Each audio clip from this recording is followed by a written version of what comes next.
നമ്മുടെ രണ്ടാമത്തെ യൂണിറ്റിന്റെ അവസാനത്തെ 1-2 പോയിന്റ്സ് ഇപ്പോൾ ഞാൻ കഴിഞ്ഞ ദിവസം പറഞ്ഞിരുന്നു. അതും കൂടി ബാക്കിയുള്ള നമുക്ക് അതില് 2 പോയിന്റ്സ് ആയി. ബാക്കിയുള്ള ഒന്ന് നമ്മൾ തുടങ്ങിയത് ഒന്ന് പറഞ്ഞിരുന്നു. ഫുള്ളറി കോംപ്ലക്സസ്.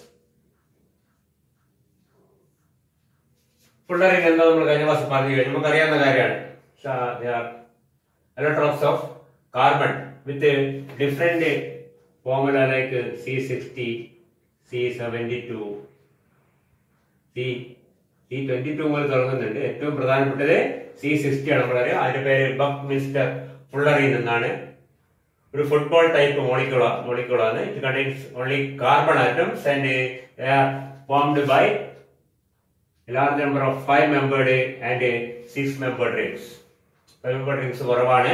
ഒരു 12 5-membered ringsഉം 20 6-membered ringsഉം ചേർന്നിട്ടാണ് നമ്മളെ C60 ഉണ്ടാകുന്നത്. മനസ്സിലായില്ലേ? ഒരു 5-membered ring അതിന്റെ സർഫസ് കണ്ട് ചിത്രം നിങ്ങൾ കണ്ടിട്ടുണ്ടാവും. ഇത് 5-membered ring ആണ്. ഇത് 6-membered ring ആണ്. ഒരു 5-membered ringന് ചുറ്റും ഫുൾ ആയിട്ട് 6-membered rings കാണാൻ പറ്റും നമുക്ക്. Like this. Okay. ഇതെല്ലാം 6-membered rings ആണ്. ഓക്കെ, ഇത് ഷേപ്പിങ്ങിന് ഒരു കാരണം ബിക്കോസ് ഇറ്റ് ഈസ് സ്ഫെറിക്കൽ, ഇങ്ങനെ ബെൻഡ് ചെയ്തിരിക്കും.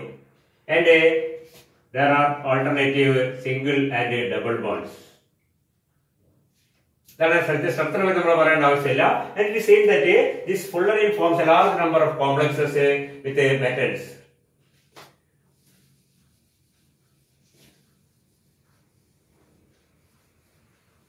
For example, FeCO 4 times eta 2 C60.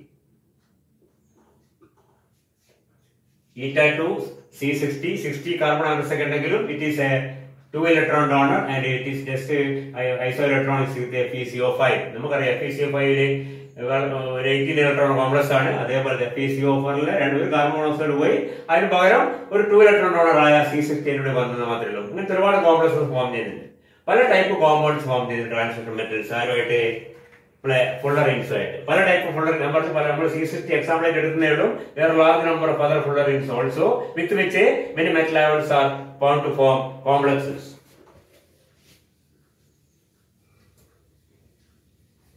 ആദ്യമായിട്ട് ഐസൊലേറ്റ് ചെയ്ത ഒരു കോംപ്ലക്സ് എന്ന് കൃത്യമായിട്ട് പറയാൻ കുഴപ്പമൊന്നുമില്ല.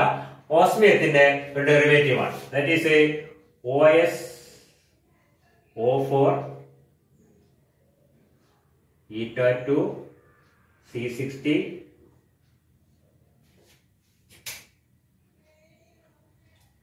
4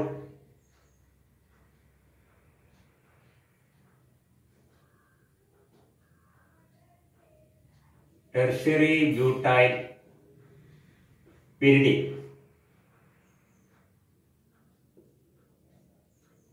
ഈ ഫോർമുലയുള്ള ഒരു കോമ്പൗണ്ട് ആദ്യമായിട്ട് നമ്മളെ C60 കോംപ്ലക്സ് എന്ന് പറയാൻ ഫോം ചെയ്തു. It was the first compound which was studied using X-ray crystallography and which was the first compound which confirmed the proposed structure of C60 structure. നേരത്തെ പ്രപ്പോസ് ചെയ്തിട്ട് കൃത്യമായിട്ടും അത് കൺഫേം ചെയ്തത് ഈ മോളിക്യൂളിന്റെ എക്സ്റേ ക്രിസ്റ്റലോഗ്രാഫി സ്റ്റഡീസിൽ കൂടിയായിരുന്നു. അത് നമ്മളെ സംബന്ധിച്ച് എത്ര പ്രധാനമില്ലെങ്കിലും പറഞ്ഞതേ ഉള്ളൂ.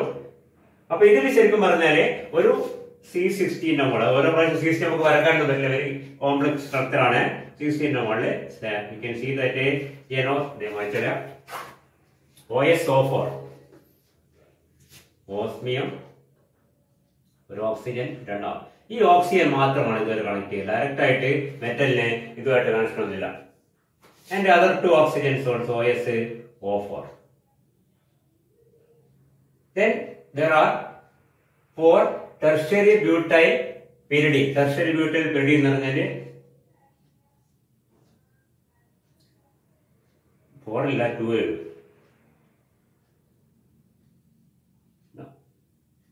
tertiary butyl pyridine. pyridine ആണ്. ഇവിടെ ഉണ്ട് pyridine. ഇത് ഫോർത്ത് പൊസിഷൻ 1 2 3 4 പാരാ പൊസിഷൻ എന്ന് പറയാൻ നമുക്ക് പാര എന്ന് പറയാൻ പാടില്ല. ഫോർത്ത് പൊസിഷനിലെ ടെർഷ്യറി ബ്യൂട്ടിൽ ഗ്രൂപ്പുള്ള ഈ രണ്ട് പെരിഡിയൻസും കൂടി ഇന്ന മോഡലിൽ കണക്ട് ചെയ്തിട്ടുള്ള ഒരു പ്രത്യേക കോമ്പൗണ്ട്. അതിന് പറ്റിയ ഒരു ഹിസ്റ്റോറിക്കൽ ഇമ്പോർട്ടൻസ് മാത്രമേ കൂടുതലുള്ളൂ, ശ്രദ്ധിക്കുക. ആ ടൈപ്പ് കോമ്പൗണ്ട് ഒന്നാമത്തത്. നമ്മൾക്ക് അതിനേക്കാൾ പ്രധാനപ്പെട്ടത് actual complexes found between the metals. ഞാൻ കുറച്ചു മുമ്പേ പറഞ്ഞ പോലെയുള്ള complexes FeCO 4 times eta2 C60 or triphenyl phosphate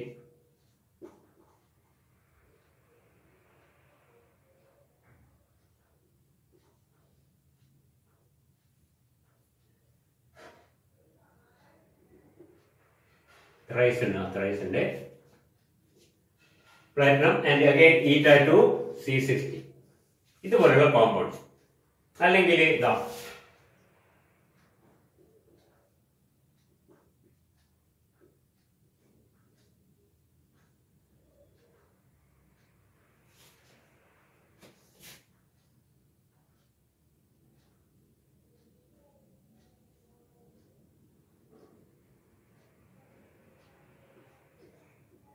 ടങ്സ്റ്റന്റെ compound eta2 C60.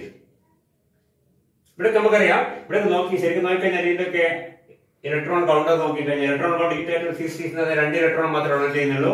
Tungsten chromium മോളിബ്ഡൻ tungsten 6 ഇലക്ട്രോണിന്റെ 6ഉം 10ഉം 16ഉം 2 18. ഇവിടെ 6 ഇവിടെ 10 ഇവിടെ 2 18 ഇലക്ട്രോൺ കൗണ്ടൊക്കെ അത് ഉപയോഗം ചെയ്യുന്നുണ്ട്. അതൊന്നും വലിയ പ്രശ്നമല്ല നമുക്ക്. Let us see how this type of metals are bonded to C60. And we see that in most of these complexes, the bonding pattern is similar and it is similar to any other olefin. You can see that the metal, say tungsten, is bonded to C60 into a carbon-carbon double bond, which is found at the junction of 2 6-membered rings. 6-membered ring കൂടെ six membered rings നമ്മൾ കുറച്ച് മേനോട് കണ്ടു. ഈ രണ്ട് 6-membered റിംഗ്സിന്റെ ജംഗ്ഷനിൽ വരുന്ന ജംഗ്ഷനല്ല fusion, junction എന്ന് പറഞ്ഞൊരു പോയിന്റ് ആണ്. ഫ്യൂഷനിൽ വരുന്നത് രണ്ട് റിംഗ്സ് ഫ്യൂസ് ചെയ്യുന്ന സ്ഥലമാണ് ഇത്. ഇങ്ങനെ ഇതിന്റെ സർഫസിൽ ഒരുപാട് ഇങ്ങനത്തെ പോയിന്റ്സ് കാണും. നമ്മൾ നേരത്തെ വരച്ച സർഫസ് അനുസരിച്ച് സർഫസിൽ ഇഷ്ടം പോലെ പോയിന്റ്സ് ഉണ്ട്. അതിന്റെ ഇവിടെയാണ് ഈ രണ്ട് കാർബണിലേക്കാണ് നമ്മുടെ മെറ്റല് ബൈൻഡ് ചെയ്യുന്നത്. In a fashion very similar to that is found in the നമ്മുടെ ഡിവാർചാറ്റ് മോഡൽ പോലെ തന്നെ, ഏകദേശം വലിയ വ്യത്യാസമൊന്നുമില്ല. മനസ്സിലായില്ലേ? The metal is bound to the CC double bond at the fusion of 2 6-membered rings. A fashion almost similar to that is found in the Dvorak model. Okay, അങ്ങനെയാണ് bind ചെയ്തിരിക്കുന്നത്. അങ്ങനെ bind ചെയ്തുകൊണ്ട് തന്നെ we can see that നമ്മൾ അന്ന് പഠിച്ചിട്ടുണ്ട്, when an olefin binds to a metal by the Dvorak model, the substituents are repelled away or bent away from the plane. ഇവിടെ plain എന്ന് പറയുന്ന സർഫസ് ആണ്. നമ്മളെ എന്തിനാണ് C60 ഫുട്ബോൾ ലൈക്ക് സർഫസ് ആണ്. അപ്പൊ എന്താണ് അതിനുള്ളോട്ട് വെന്റ് ചെയ്യാൻ പറ്റില്ല. അപ്പൊ എന്താണ് ഈ കാർബൺ രണ്ടും ലേശം പുറത്തോട്ടാണ് പോകും. We can see that the two carbon atoms are slightly away from the surface. ഈ സർഫസിനെ ലേശം വിട്ട് നിൽക്കുന്നതിന് കാണാം. ഏത് carbon atom? Those two carbon atoms to which the metal is bound. ഏത് രണ്ട് കാർബൺ ആറ്റത്തിൽ കൂടിയാണോ ആ മെറ്റല് കാർബണുമായിട്ട് ബൈൻഡ് ചെയ്തിരിക്കുന്നത്, ആ രണ്ട് കാർബൺ ആറ്റംസ് ഈ സർഫസിൽ നിന്ന് ലേശം പൊങ്ങി നിൽക്കുന്നതായിട്ട് കാണാൻ പറ്റും. വളരെ ക്ലിയർ ആണ്. എന്താണ് നമുക്കറിയാം, that is actually due to the tendency to for the sp2 carbon to get converted into the sp3 carbon. അതുകൊണ്ടാണ് നമ്മൾ ഇവിടെ പറയുന്നത്, ഇവിടെ നേരെ ഉണ്ടായിരുന്ന പ്ലെയിനിൽ ഉണ്ടായിരുന്ന സബ്സ്റ്റിറ്റ്യൂവൻസ് സ്വല്പം പുറകോട്ട് ബെൻഡ് ചെയ്തു എന്ന് പറഞ്ഞത് അതേ കാരണം തന്നെ. അത് തന്നെയാണ് ഇവിടെയും ഇവിടെ ബെൻഡ് മറ്റേ ഭാഗം ബെൻഡ് ചെയ്യാൻ പറ്റാത്തതുകൊണ്ട് ഇതിങ്ങോട്ട് സ്വയം ബെൻഡ് ചെയ്യാം. മനസ്സിലായില്ലേ? ഇങ്ങോട്ട് ഈ രണ്ട് carbon atom slightly above the actual surface of the polar molecule surface ലേശം വിട്ടിട്ടാണ് ഈ രണ്ട് കാർബൺ ആറ്റം കാണുന്നത്. ഓക്കെ, നമുക്കറിയാം ഈ സർഫസിൽ ഇഷ്ടം പോലെ ഡബിൾ ബോണ്ട്സ് ഉണ്ട്. അത് തന്നെ ചില കേസിലെങ്കിലും മിക്കവാറും കേസിൽ it is seen that the fullerenes are found to be bonded to the metal as a eta2 ligand. മിക്കവാറും കേസിലൊക്കെ eta2 ligand ആയിട്ട് മാത്രമാണ് അത് ബൈൻഡ് ചെയ്യുന്നത്. പക്ഷെ ഒരു സർഫസിൽ തന്നെ ഒരുപാട് ഡബിൾ ബോണ്ട്സ് ഉള്ളതുകൊണ്ട് ചിലപ്പോഴേ ഒരുപാട് മെറ്റൽ അയോൺസിനെ ഒരേ സമയത്ത് അതിനെ ഹോൾഡ് ചെയ്യാൻ പറ്റും. നല്ലൊരു എക്സാമ്പിൾ പറഞ്ഞിരിക്കുന്നത്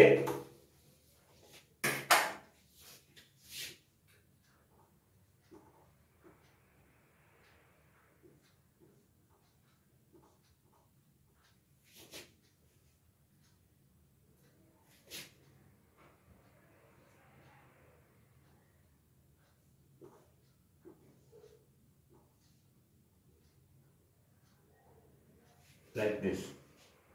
That is a എന്താണ് platinum. Yes. It is a platinum complex bound to two triethyl phosphine molecules. മനസ്സിലാവും, ഒരു പ്ലാറ്റിനം അതിന്റെ മുകളിൽ രണ്ട് triethyl phosphate PET3. Clear?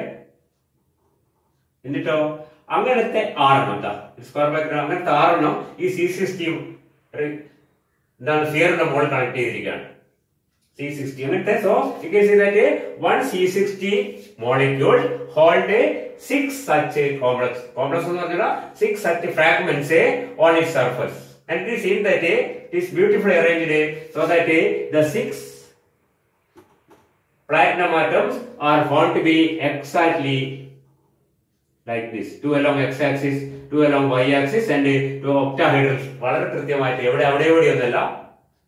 That is the beauty of the nature. You can see that ആ C60 യുടെ മനോഹരമായ സ്പൈക്കൽ സർഫസിലെ രണ്ടെണ്ണം ഇവിടെ, ഒരെണ്ണം മേലെ ഒരെണ്ണം താഴെയായിട്ട് കറക്റ്റ് നമ്മുടെ ഒരു പ്ലാറ്റിനം ഇവിടെ ഉണ്ടാവും. പ്ലാറ്റിനം ശരിക്കും പറഞ്ഞാൽ ഇവിടെ ഉണ്ടാവുക പ്ലാറ്റിനം, അതിന്റെ മുകളിൽ 2 PET3, ഇവിടെ ഒരു പ്ലാറ്റിനം, അതിന്റെ മുകളിൽ 2 PET3, ഇവിടെ ഒരു പ്ലാറ്റിനം, അതിന്റെ മുകളിൽ 2 PET3, ഇവിടെ ഒരു പ്ലാറ്റിനം, അതിന്റെ മുകളിൽ 2 PET3. അതേപോലെ x രണ്ടെണ്ണം, y രണ്ടെണ്ണം, z രണ്ടെണ്ണം. It is exactly arranged in A octahedral fashion around the centre of the C60. ആ C60ന്റെ സെന്ററിന് ചുറ്റും കൃത്യമായിട്ട് ഒക്ടാഹെഡ്രൽ ആയിട്ട് അറേഞ്ച് ചെയ്ത കോംപ്ലക്സ്. അങ്ങനെ വളരെ കൃത്യമായിട്ട് ജോമെട്രിക്കൽ ആയിട്ട് അത് ഫോളോ ചെയ്തിട്ട് സിസ്റ്റമാറ്റിക് ആയിട്ട് അത് അറേഞ്ച് ചെയ്തിട്ടുണ്ട്. ഇങ്ങനത്തെ മോളിക്യൂൾസ് ഉണ്ട്. പിന്നെ വേറെ എക്സാമ്പിൾ പറഞ്ഞിരിക്കുന്നത് നമ്മുടെ ഫെറോസീൻ പോലെയുള്ള മോളിക്യൂൾ. നമുക്കറിയാം ഇതിന്റെ മുകളിൽ 5 മെമ്പേർഡ് റിംഗ്സ് ഉണ്ട് നമ്മുടെ സർഫസിൽ. C60 surface has many 5 membered rings. Many എന്നാൽ എക്സാക്ട്ലി 12 5 മെമ്പേർഡ് റിംഗ്സ്. 12 5 മെമ്പേർഡ് റിംഗ്സും 20 6 മെമ്പേർഡ് റിംഗ്സും ആണ് മൊത്തത്തിലുള്ള സർഫസിലുള്ളത്. അപ്പോൾ ഒരു 5 മെമ്പേർഡ് റിംഗിന്റെ മോളിൽ ശരിക്കും പറഞ്ഞാൽ അത് ഒരു ഭാഗമായിക്കൊണ്ട് ഇവിടെ iron like this. All the 6 carbon atoms are found to be white with iron. നമ്മുടെ ഫെറോസീൻ പോലെ ഇതുപോലെ തന്നെ ഈ ഭാഗത്ത് എന്താണ്, ഈ ഭാഗത്ത് സൈക്ലോപെന്റഡൈനും മറ്റേ ഭാഗത്ത് ഒരു C60. ഈ C60ന്റെ മറ്റു ഭാഗത്ത് അതിനും കൂടെ ഉണ്ടാവും കേട്ടോ. ഈ C60 ലൈക്ക് ദിസ്, ഒരു അയൺ ഇവിടെ, ഒരു സൈക്ലോപെന്റഡൈൻ ഇവിടെ, ഒരു C60 ഇവിടെ. ഈ C60 ഈസ് eta5C60. മനസ്സിലായില്ലേ? കാരണം എന്നാലും ഫെറോസീൻ വരാതെ ഇവിടുന്ന് 5 ഇലക്ട്രോൺ കിട്ടും, ഇവിടുന്ന് 5 ഇലക്ട്രോൺ കിട്ടും. 5 10 10 8 18 ഇലക്ട്രോൺ ആയിട്ട് അവിടെ സ്റ്റേബിൾ ആയിരിക്കും. ഒരു sandwich like compound is formed. ആ സാൻഡ്വിച്ചിൽ ഇങ്ങേ ഭാഗത്ത് പ്ലെയിൻ അല്ല, പക്ഷെ ഇങ്ങേ ഭാഗത്ത് ഒരു സ്ഫിയർ ആണ്, മറ്റേ ഭാഗത്ത് ഒരു പ്ലെയിൻ ആണ്. ആ സ്ഫിയറിലുള്ള ഒരു പ്ലെയിൻ ആണ്, ഒരു 5 മെമ്പേർഡ് റിംഗ് ആണ് ഇതുമായിട്ട് അയോണുമായിട്ട് ബൈൻഡ് ചെയ്തിരിക്കുന്നത്. പക്ഷേ point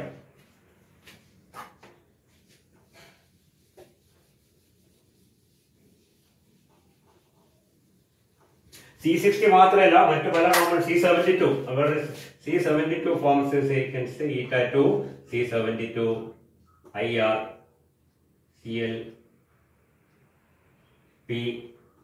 PH3 twice IR CO Cl. ഒരു ഇറിഡിയം ഉണ്ട്, ഒരു കാർബൺ മോണോക്സൈഡ് ഉണ്ട്, ഒരു Cl ഉണ്ട്, PPH3 രണ്ടെണ്ണം ഉണ്ട്. നോക്കി ഏകദേശം ഇതുപോലെ ഉണ്ടാവും. IR ഇവിടെ ഉണ്ടാവും, P5 CO Cl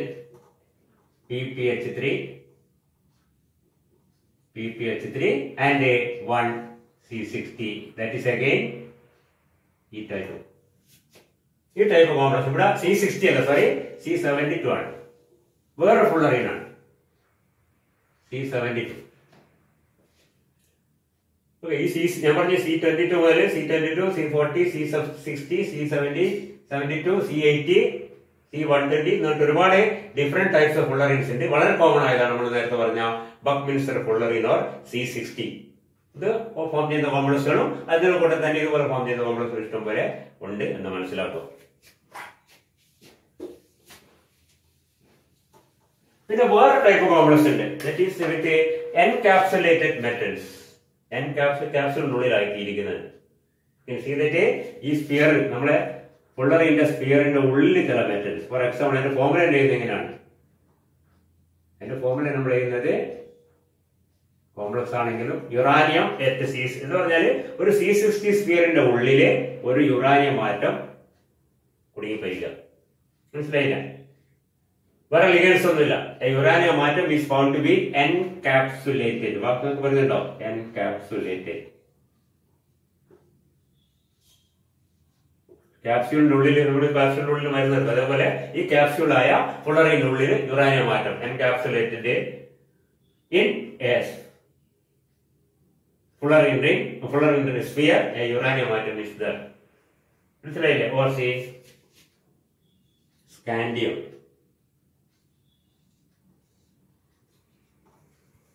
Is another thing. A C72, C60 അല്ല, C72 fullerene ഉള്ളിലെ 3 scandium atoms ഒന്നിച്ചു കുടുങ്ങിയിരിക്കുന്നു.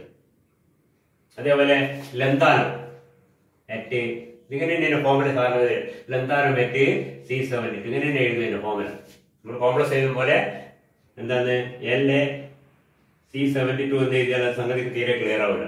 മനസ്സിലായില്ലേ? അപ്പൊ ലന്താനം at C72 means there is a C72 sphere inside of which is a lanthanum atom. Such complexes are said to be encapsulated method within a fullerene. മനസ്സിലായില്ലേ? ഒരു fullerene മോളിക്യൂളിന്റെ ഉള്ളിൽ ഒരു atom കൂടി, ഒരാറ്റം ഒന്നിൽ കൂടുതൽ ആറ്റം, 3 ആറ്റമുണ്ട്. സ്കാൻഡിയത്തിന് 3 ആറ്റമുണ്ട്. മനസ്സിലായില്ലേ?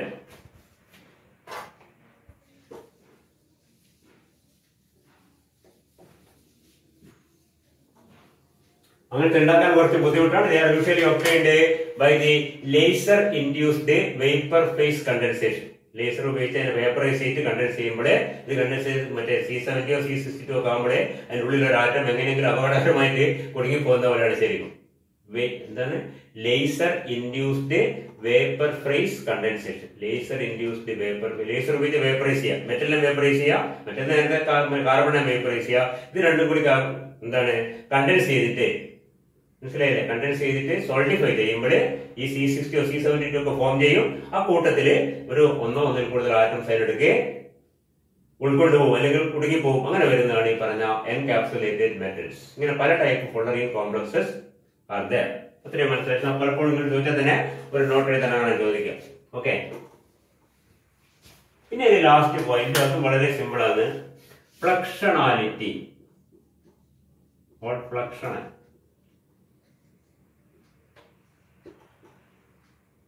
organometallic compounds. Fluxionality of a organometallic compounds in the fluxionality. And what mean by fluxionality? Fluxionality in the word വാക്കാണ് non-rigidity.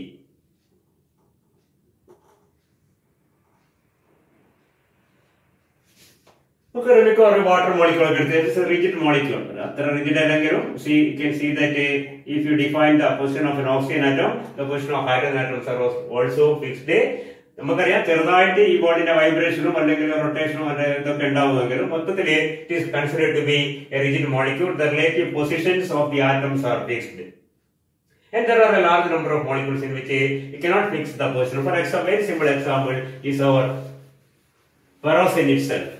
If you look into ferrocene, you can see that a ferrocene atom, ferrocene molecule is formed by the sandwiching of an iron atom between two cyclopentadienyl groups. Cyclopentadienyl groups iron atom. You can see that these two rings. If you consider, say, a bromo substituted ferrocene. We aromatic carbonate, sulfonate, and bromo and nitro derivative. You can see that if you prepare a monobromo derivative or mononitro derivative or monosulfonic or monoacyl derivative, you can see that there is one and only one isomer of this compound. മനസ്സിലായില്ലേ? ശരിക്കും പറഞ്ഞാൽ ഈ രണ്ട് റിംഗ്സും fixed ആണെങ്കിൽ ഇതിൽ ഇവിടെ നോക്കിക്കഴിഞ്ഞാൽ ഓരോ പൊസിഷനും വ്യത്യസ്തമാണ്. ബ്രോമിനോട് വരുന്നതും ബ്രോമിനോട് വ്യത്യാസം ഉണ്ടാവും. പക്ഷെ അങ്ങനെ വ്യത്യാസം കാണുന്നില്ല. All the molecules, monobrominated molecules belong to have the same structure. എല്ലാം ഒരേപോലെയാണ്. And the reason for this is found to be actually due to the fact that these rings are freely rotating about each other. ഈ ring ഇങ്ങനെ ചുമ്മാതെ കറങ്ങിക്കൊണ്ടിരിക്കുകയാണ്, ഒന്നും നിയന്ത്രണമില്ല. Especially at a comparatively high വളരെ low temperature എത്തുമ്പോൾ ഏകദേശം അത് റിജിഡായി മാറെങ്കിലും നോർമൽ ടെമ്പറേച്ചറിൽ rings have a free rotation so that each of the hydrogen atom if you look from this each hydrogen ഇവിടെ നോക്കിക്കഴിഞ്ഞാൽ ഈ ഹൈഡ്രജൻ യാതൊരു വ്യത്യാസമില്ല, എല്ലാം ഒരുപോലെയാണ്. മനസ്സിലാണ്ടോ പറയുന്നത്? ഇപ്പൊ നമ്മളിവിടെ ബ്രോമിനേറ്റ് ചെയ്ത് കഴിഞ്ഞാൽ you get dibromo derivative again we have only one isomer. ഈ ബ്രോമിനും ഇവിടെയും വന്നാലും ഇവിടെയും വന്നാലും ഒക്കെ നമുക്കറിയാം ഓർഗാനിക് മോളിക്യൂൾസ് ഒക്കെ വ്യത്യസ്ത മോളിക്യൂൾസ് ആണ്, വ്യത്യസ്ത ഐസോമേഴ്സ് ആണ്. പക്ഷേ you have only one isomer for the disubstituted. Disubstituted means disubstituted in symmetrically disubstituted എന്ന് പറയും. കാരണം രണ്ടും ഒന്നില്ലല്ലോ.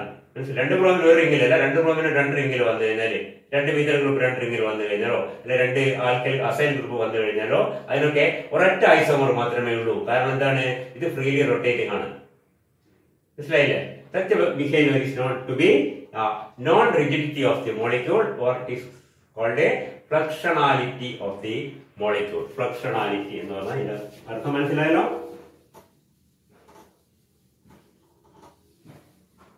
And if you look into the same in a different manner, you can see that if you consider the complex pi,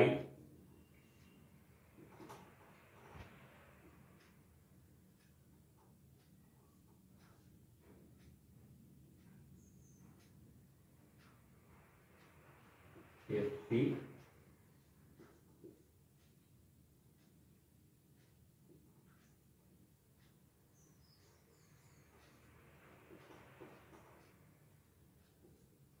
this compound.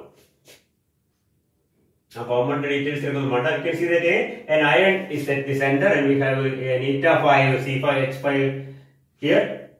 In it eta 1 C5H5 here and 2 carbon monoxide again.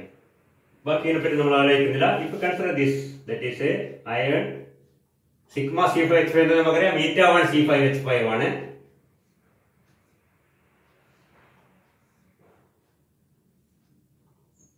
Like this, eta 1 C5H5. Only one carbon atom is bonded to the metal. And if you number the carbon atoms as 1, 2, 3, 4, 5, we can see that clearly this bond to the iron atom is not always to the first carbon atom. It is found to hop from one carbon atom to the other. അതായത് ഒരു സമയത്ത് ഇങ്ങനെയാണെങ്കിൽ വേറെ സമയത്ത് എങ്ങനെയായിരിക്കും? Ring വീണ്ടും പരക്കാണ്.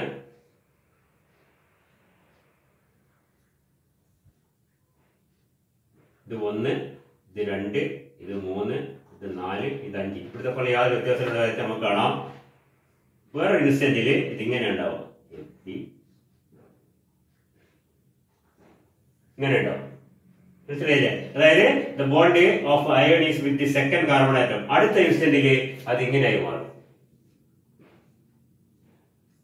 again 1, 2, 3, 4, 5 ആയിട്ട് connect ചെയ്തിരിക്കുന്നത് ഇവിടെയായി. ഇപ്പൊ ഡബിൾ ബോണ്ടിന്റെ സ്ഥാനം ഇവിടെയും ഇവിടെയും. അപ്പൊ ഡബിൾ ബോണ്ടിന്റെ സ്ഥാനവും അതേപോലെ തന്നെ അയണിന്റെ സ്ഥാനം ഇങ്ങനെ 3, 4, 5 വീണ്ടും 1, 2, 3, 4 ഇങ്ങനെ is found to this the metal atom is found to hop from one carbon to the other in this fashion. അപ്പൊ ഇങ്ങനെ അയൺ ചാടുന്നില്ല, അത് ഇങ്ങനെ മാറി കണക്ട് ചെയ്തു. എങ്കിൽ എത്ര കാർബൺ ആറ്റം ഉണ്ടോ? ഈറ്റ 5 ആണെങ്കിൽ 5 എണ്ണത്തിന് മാറി ചാടും. ഈറ്റ 3 ആണെങ്കിൽ 3 എണ്ണത്തിന് മാറി ചാടും. ഒരു സ്ഥലത്ത് ഫിക്സ് ആയി വരുന്നില്ല. That is what is called again fluxionality of the molecule. Is it clear?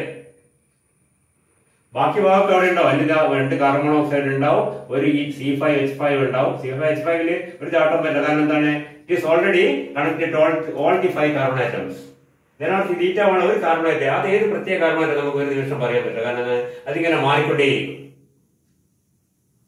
That is what is called the fluxionality. പറയുന്നത് ക്ലിയർ ആവുന്നുണ്ടോ? നമുക്ക് വരച്ച് കാണിക്കുകയാണെങ്കിൽ ഇങ്ങനെ കാണിക്കാം. ഇപ്പൊ ഞാൻ കാണിച്ചില്ലേ, യാതൊരു വ്യത്യാസമില്ല. ഇതിന്റെ സ്ഥാനം ഫിക്സ് ചെയ്യും. 1, 2, 3, 4, 5.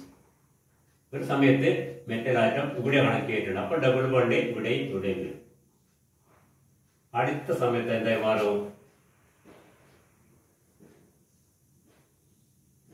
മെറ്റൽ ആറ്റം കണക്ട് ചെയ്ത് എവിടെയാണ്? That is the second carbon atom. 3, 4, 5, 1. So the double bonds will be between 3 and 4 and 1 and 5.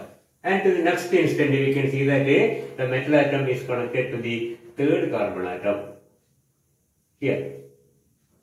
So double bond ഇവിടെ വരും. Again 1, 2, 4, 5. Like that. You can continue.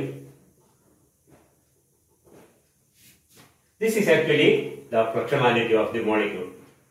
It is non-rigid. See, the cyclopentadiene in the sigma fashion is connected to iron in a non-rigid manner so that the bond between the metal and the ring can hop from one carbon to the other. Okay? And clear evidence for this comes from the NMR studies. NMR studies നമ്മൾ കൃത്യമായിട്ട് നമുക്ക് മനസ്സിലാവും. നല്ലൊരു example പറഞ്ഞിരിക്കുന്നത്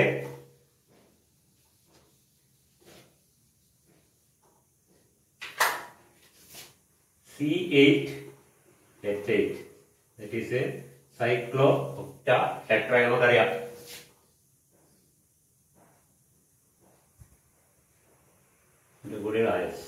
Iridium complex with this compound.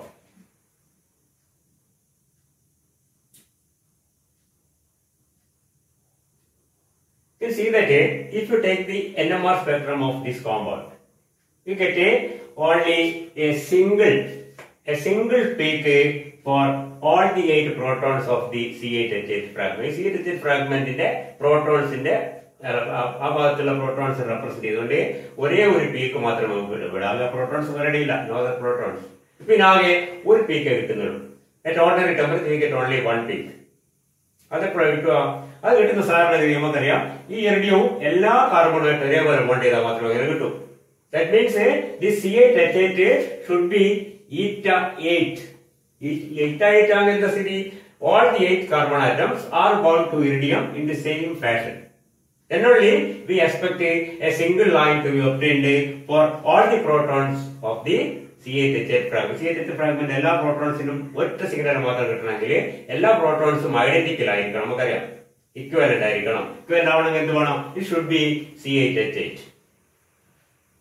Okay, അപ്പൊ നമ്മൾ ഈ electron loan നോക്കി എന്താ കാണുന്നത്? അങ്ങനെയാണെങ്കിൽ it is 8 electron donor and iridium you know how it is below cobalt, so it is 9 and it has a 6. Electron count comes to be 23.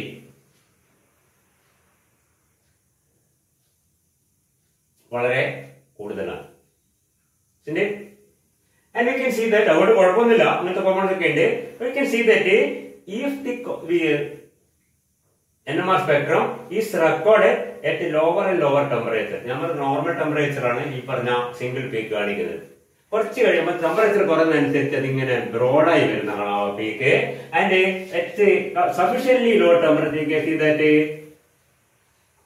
is split into 4, indicating there are 4 different types of protons in this compound. ഇത് 4 different protons ഉണ്ട്. തണുപ്പിച്ചാൽ വളരെ തണുത്ത് വരുമ്പോൾ ഇങ്ങനെ നേരത്തെയുള്ള sharp peak കുറച്ച് കഴിയുമ്പോൾ എന്തായി ബ്രോഡായി, പിന്നെയും കുറച്ച് കഴിയുമ്പോൾ ടെമ്പറേച്ചർ വളരെ കുറഞ്ഞു കഴിഞ്ഞാൽ എന്തായി അത് 4ആയിട്ട് പിരിയുന്ന കാണാം. 4ആയിട്ട് പിരിഞ്ഞതിന്റെ അർത്ഥം എന്താണ്? ആ സമയത്തെങ്കിലും അതിൽ 4 ടൈപ്പ് ഓഫ് പ്രോട്ടോൺസ് ഉണ്ടെന്ന് അർത്ഥം. And studies have shown that it is actually not eta 8, it is only eta 3. eta 3 മാത്രമാണ്, അല്ലാണ്ട് eta 8 അല്ലാന്ന് മനസ്സിലാവും. only 3 carbon atoms are bound to the iridium atom.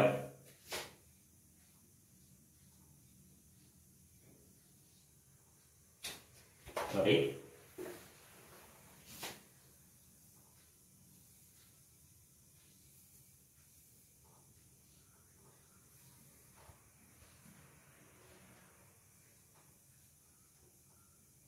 Then cyclooctatetraene ring, and we can see that only 3 carbon atoms, 1, 2, 3, is bound to iridium. That means 2 double bonds are left behind.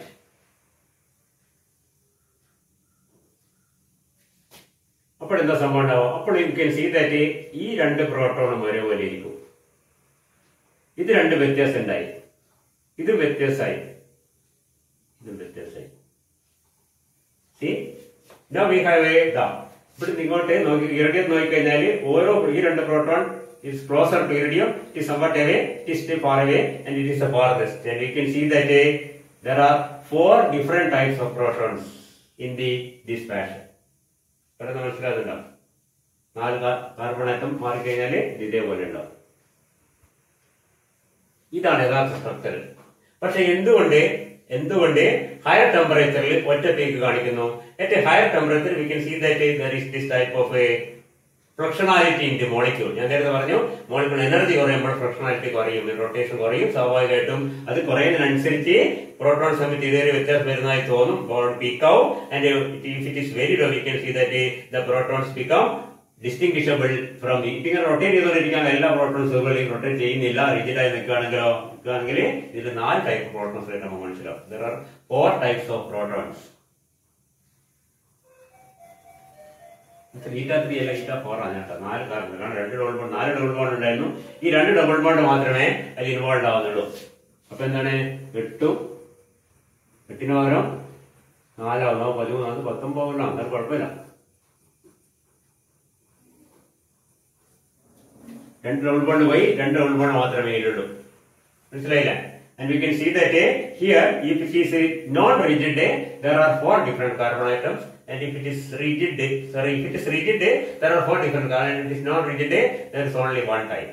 That's why we see at a higher temperature we have all the protons identical because of the fluxionality of the molecule, and at a low temperature when the rotation becomes slower and slower and finally stops, you can see that these are 4 different protons. Okay.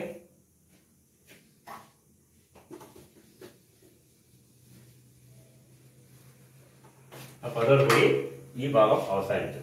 ഏത് ഭാഗം? നമ്മുടെ unit 2 organometallic compounds of linear and cyclic pi systems എന്നുള്ള ഭാഗം അവസാനിച്ചു. നമ്മൾ അടുത്ത ക്ലാസ്സിൽ അടുത്ത യൂണിറ്റ് ആയ അടുത്ത യൂണിറ്റ് കുറച്ചുകൂടി ഇമ്പോർട്ടന്റ് ആണ്. ഒരുപാട് ക്വസ്റ്റ്യൻസ് പ്രതീക്ഷിക്കാവുന്നതും പരീക്ഷയ്ക്ക് മാത്രമല്ല മറ്റ് പബ്ലിക് എക്സാമിനേഷനൊക്കെ വരുമ്പോഴൊക്കെ ക്വസ്റ്റ്യൻ കൂടുതൽ പ്രതീക്ഷിക്കാവുന്ന, ഇതിൽ കുറവെന്നല്ല ഇതിനേക്കാൾ കൂടുതൽ പ്രതീക്ഷിക്കാവുന്ന ഭാഗം അടുത്ത ചാപ്റ്റർ ആണ്. Okay. organometallic reactions and catalysis and organometallic reactions, organometallic compounds, and how these reactions are made use of in the different catalytic properties. അതാണ് അടുത്ത യൂണിറ്റ്. ആ യൂണിറ്റ് നോട്ട് ചെയ്യാൻ തുടങ്ങിയിട്ടുണ്ട്. ആ നോട്ട് ചെയ്യാൻ കുറേ അയച്ചുതരും. അതിന്റെ കൂട്ടത്തില് ക്ലാസ് എടുക്കുന്നത്. ഈ നോട്ട് ഉണ്ടാക്കിയിട്ട് ഞങ്ങൾ സ്വയം ഉണ്ടാക്കുക. കുറച്ച് കഴിയുമ്പോൾ സമയത്ത് ഞാൻ നോട്ട് ഉണ്ടാക്കി തരാൻ കുഴപ്പമൊന്നുമില്ല. ഇതൊക്കെ പറ്റുമോ നോക്കുക. And for the next first chapter വലിയായിരിക്കും നമ്മൾ അടുത്ത ചാപ്റ്റർ എടുക്കുക. അത് നോട്ടൊക്കെ ഇതിന് അതിനുശേഷമാണ് ക്ലാസ് എടുക്കുക. ക്ലാസ്സിൽ ശ്രദ്ധിക്കുന്ന ആൾക്കാരുടെ ഇത് കാണുന്ന ആൾ നിങ്ങൾ ശ്രദ്ധിക്കുക. അങ്ങോട്ടും ഇങ്ങോട്ടും പറയാം. എണ്ണം കുറഞ്ഞിട്ടുണ്ട്, വളരെ ക്ലിയർ ആയിട്ട് എനിക്ക് മനസ്സിലാവുന്നുണ്ട്. അതുപോലെ എല്ലാം കാണണം. കാരണം പരീക്ഷയെ പറ്റുന്ന യാതൊരു പ്രതീക്ഷയില്ല. എപ്പോഴാണ് വരിക എന്നറിയില്ല. കൊണ്ട് നമ്മൾ അപ്ഡേറ്റ് ചെയ്ത് വെക്കണം. ഒന്നുകൂടി പറയാണ്, പഴയ കാര്യങ്ങൾ മറന്നു വരുന്നത്, സെക്കൻഡ് സെമ്മിന്റെ കാര്യങ്ങളൊക്കെ ഒന്നുകൂടി ബ്രഷപ്പ് ചെയ്ത് ഫ്രഷ് ആയി നിർത്തുക. എപ്പോഴും പരീക്ഷ ഈ സമയത്തും വരാമെന്നുള്ള പ്രതീക്ഷയിൽ നമ്മൾ മുന്നോട്ട് പോകാം. ഓക്കെ.